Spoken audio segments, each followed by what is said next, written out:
Like anything in life, there are various grades of expense when buying older guns too. Both of these guns have been bought out of Holt's auctioneers over the last few years. One of them is cheaper and the other one is expensiver. Yes. What have we got? So we're looking at a Stephen Grant sidelock ejector, London built, London pattern sidelock. Beautiful thing. This is also a London built gun for considerably less money. This is E.M. Riley of London. A slightly less famous maker, potentially. But a good quality maker as well. Were there bad quality makers in London? Not many, no, because they just didn't get any trade. If they were producing shonky products, they just went out of business in a heartbeat because the competition was so strong. Yeah, it wasn't hard to walk 2 doors down. No. Whereas Matey Boy in some town, I guess in a provincial gun maker Yeah. with no competition could get away with less. Yes, less quality, farmer grade guns. But this is not one of those. This is a boxlock non-ejector, but the quality of it is surprisingly good. You've got a scroll back action, some serious file work has gone into that. And a scroll back action is how we describe the fact that this isn't straight. Yes, exactly that. So those, it's like a scroll that you find on a keyboard. But you've also got very nice quality engraving. It's not evenly done, but it's almost Not bad. like a pencil sketch in metal. It's actually pretty good. It's pretty good, isn't it? So very strong action, treble grip action, greener type cross bolters across the top there. 31-inch barrels. Who would have bought this? So this is... Because this is the obvious choice for anyone with a bit of cash. Yes. Who goes and buys a London boxlock with a You treble can grip imagine a vicar who's getting posted out to the countryside who would like to shoot his supper and walk hedgerows. So it's just a budget thing. It is a budget thing, Okay. but the quality is still there. It's it's still a handmade from start to finish around about 1905. And the finish quality internally would have been comparable? Yeah. Okay. Yeah, I mean it's Anson and Dealey, so it's less refined, less difficult to make than that. So the filing, sometimes they didn't go quite as heavy on the polishing and filing as they would on a London pattern Because the sidelock. tolerances are just way bigger. And these are stronger, bigger, bulkier springs, so they don't need so much refinement. But inside some of these boxlocks, there's a Hardy Brothers boxlock that I've got as well, which I finally just found a case for. Again, bought it out of the seal bid auction. And that internally is stunning. It's beautiful, made by G&S Holloway, retailed by Hardy Brothers of Alnwick, more famous for fishing tackle now. Yeah, And still so. and still so. House of Hardy still exists, but they started out as gun makers. So we're talking about low hundreds here. We're not talking about much money. So This was under £200. So we've got a £200 gun versus what would be in good condition. This one is in less good condition. Yeah. Good condition, £5,000 to £7,000. That's a big gap. Yeah. Should we have a shoot? Let's see if we can draw any conclusions whatsoever. Why not? All right. Do it in real time. So it's a very closely pegged game day. Yes. Before we start, I'm going to say this is more conventionally beautiful. It is, yeah. But this has inherent charm as well. It's a really good looking gun. Yeah. All right, let's shoot. Okay. I should turn these on, hold on. As long as your CFGs are working. Oh, custom fit guard.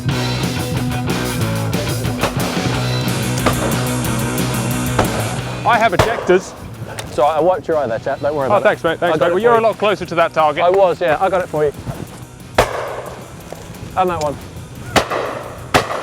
I need to just find some flow. You've been warming up on these in a various different videos.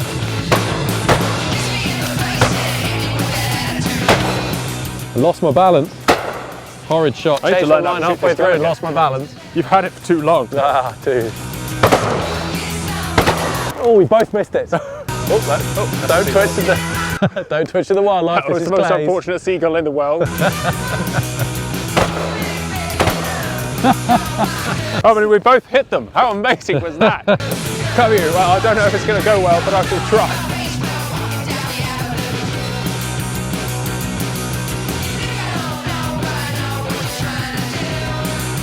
Remembering that you can't just magically shoot these instinctively. It's not that pair of Boss hammer guns that seems a lot more fluid. This is different. Well, that's one of the differences. This is less refined. It feels a lot more front end heavy.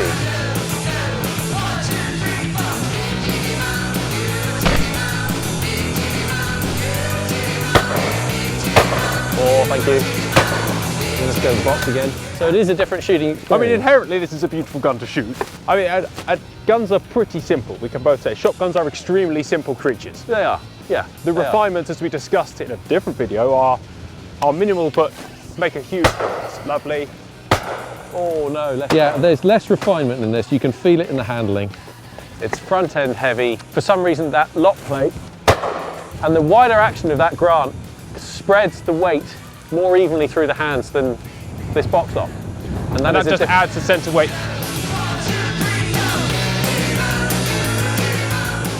I do think with clays, gun fit matters a lot less than with this sort of situation.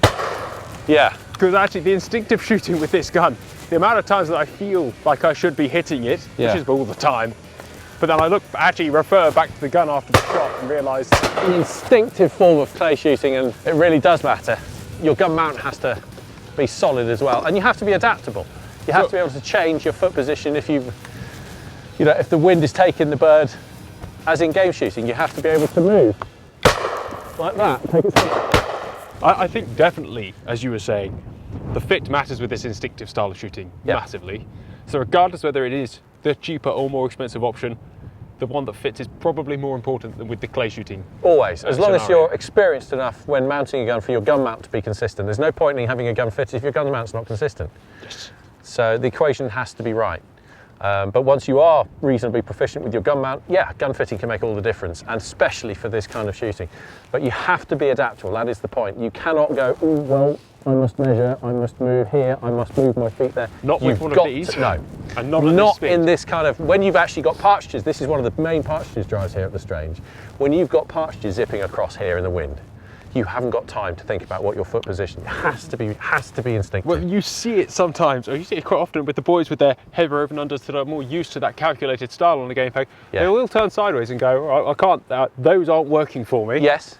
Yeah. Oh, bang. And that's acceptable. That's and acceptable. I do that. So we all do that. It's totally acceptable. Yeah. But it's a fast, instinctive form of shooting, and you need a fast, instinctive gun mount and handling gun. You can get them with over and unders, but as we've already discussed, it's more easy to find with the side by side.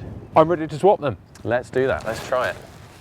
You've got the extension pad on there because I haven't extended the stock since I got it. Straight away, it's good half a pound heavier. It is, and that'll be extra weight right up the muzzle end. You've got an extra inch barrel there, but it's also thicker barrels. These are much thinner barrels. You can feel that extra weight when you handle enough guns. And that's a cost thing, generally speaking, or that's a wear thing with these, to be honest with you. That has not done as much work as this has. That's not quite a lot. That has done quite a lot. It's had an unfortunate life, as we've discussed. It's quite flighty in the barrels. These are thicker, they're not as filed down, but actually it's wear over time that's made these weigh less than that, and the extra inch you've got at the muzzle. They were made different. You could order different thicknesses at point of ordering though as well.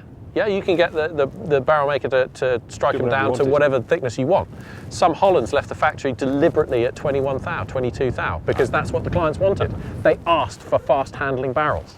Yeah, but they didn't. They could afford to replace them at some point. Exactly, and then 5 years later, after tens of thousands of cartridges, they'd go back in and get a new set of barrels made by Hollands. That was their plan. There's nothing wrong in that. It's an interesting one now that we do expect barrels to last forever. Yeah. But actually, that's a relatively recent train of thought. It is. All right, I'm ready, I think. Oh, the anticipation, the suspense. I'm getting tired. It's what the edge of the seat is made where's for. my loader? Right.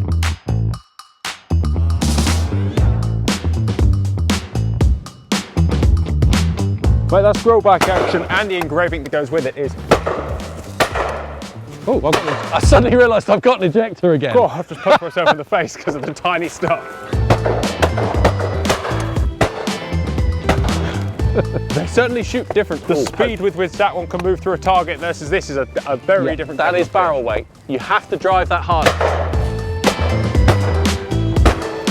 There is a gulf in class and a gulf in quality, but there's also a massive gulf in the price.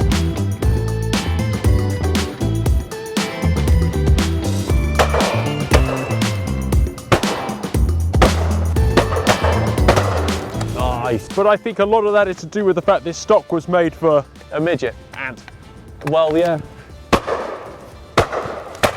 The other thing you've got to remember is when these guns were built with short stocks, they didn't have the advantage of Gore-Tex clothing. They had thick, heavy wool shooting jackets, which added almost 1.5 inches. And they were also shorter because their diet was not as good as ours. Well, rickets probably. They had rickets 3 times. Well, exactly. The first gun. We're fed like racehorses compared to them. Takes more work. It does. But not enough more work to make you think, oh, I need to spend 50 times the price. No, and that is the difference. They still have their place, walking up and down hedgerows. Most game shoots for the average person, yeah, you don't need the ejector, no, you don't need much. You really don't. So they still have their place. It's a lovely thing to use on a field trial or a walked up day, doing pit holes and hedgerows. The sort of shooting that you can't often find these days. Certainly. Because it's getting harder and harder to source that kind of low input, high enjoyment shooting, which, you know, we grew up with and I value still. I think it's an absolute treasure when you find it. Kicking around with your friends and shooting a couple is just as precious. Yeah. It's a very fine looking box lock. Yeah. And actually the slightly less refined engraving is very modern. It is, it has its own little charm in it. But then you're not talking a huge amount of money for something that looks quite pretty.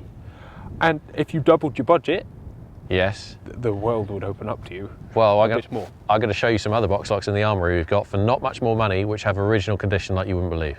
Simon, do you have any serious conclusions on cheaper versus expensiver guns in side-by-sides? You have to appreciate some of the handling characteristics and some of the gun making that goes into it to really get a deeper understanding of why these things are different in price, why these things are different to shoot.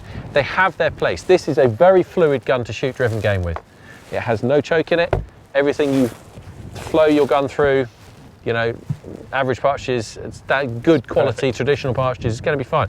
This has got a lot of choke in the left barrel, made for shooting going away pheasants as they come out of the bottom of a hedgerow. Miss it close with the first and tuck it. So it's true cylinder and full, original, and 31-inch barrels. Very classy. So it's almost wildfowling spec. It's not quite. It's still a game gun, but it's for game shooting of a different style to what the American market would understand more, to be honest with you.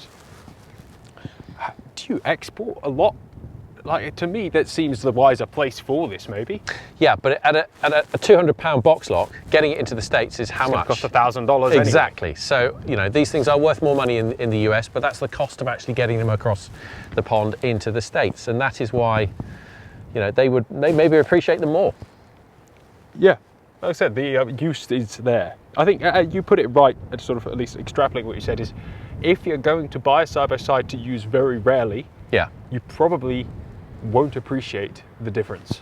Yeah. So there, buy a £200 gun, leave it in your cabinet and never shoot it. Start there, buy a bigger cabinet, keep buying side-by-sides, preferably from us. Holt's Auction. Shameless plug. But start there because you can get into the market very, very easily for not a lot of money. And the difference isn't too big. No. And when you go up through the grades, I mean, you know, we all start somewhere. Yeah. When you go up through the grades, you'll start appreciating more and more of what you get. But if you're coming from the land of over and unders into something a little bit more this is going to feel so different anyway. It's going to feel different anyway. And then as you get more used to side-by-sides and shooting side-by-sides, you can go up through the gears and through the price bracket. A final question. Go on. Do you think it would be a mistake to enter the market into a London Best sidelock as your first side-by-side shotgun? No, if that's where you want to go. But I think you should get some advice and some coaching from somebody who understands how to shoot a side-by-side well to appreciate and get the best out of it. If you're going to outlay £5 on a side lock, then a couple £100 on lessons is probably no bad thing. Because it's going to be a different style of shooting. And most people will go, oh, I can't shoot this, I'll give up in 6 weeks or 6 months. You have to give it a year at least of consistent effort to try and get the best out of it, because it's a radically different tool. Everything is different about shooting that. Yeah, but people can shift between the gears, but shift between hammer guns and side locks, between box locks and side locks, between over and unders and side locks and semi-autos, and just shoot lots of different things. Have a lot of fun doing it. Don't worry too much about hitting everything you see, because that's not really the point. Yeah, that sums me up quite well. Yeah. Shoot loads of different guns. Don't care too much about the result. Yeah. Because the process, as you would say, enjoying the process is key. Way more important. Yeah, and the enjoyment factor when you understand that is far higher.